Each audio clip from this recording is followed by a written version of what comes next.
এইভাবে দর্শককে জানায় বেঁচে দর্শক দর্শক আমার সামনে একটা দারুণ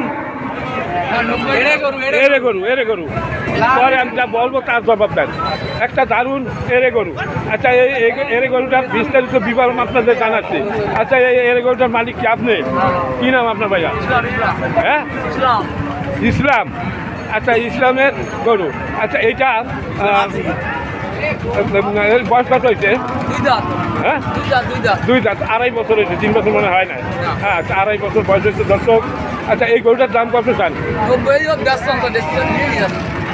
দর্শক উনি 90,000 টাকা হইলে এটা বিক্রি করবেন। আমার মনে হয় 3.5 মণ মাংস হবে মনে হয়। 3.5 মণ হবে না, তার বেশি হবে। 3 মণ হবে। 3 থেকে হ্যাঁ 3 মণ হবে। আচ্ছা এখন আপনার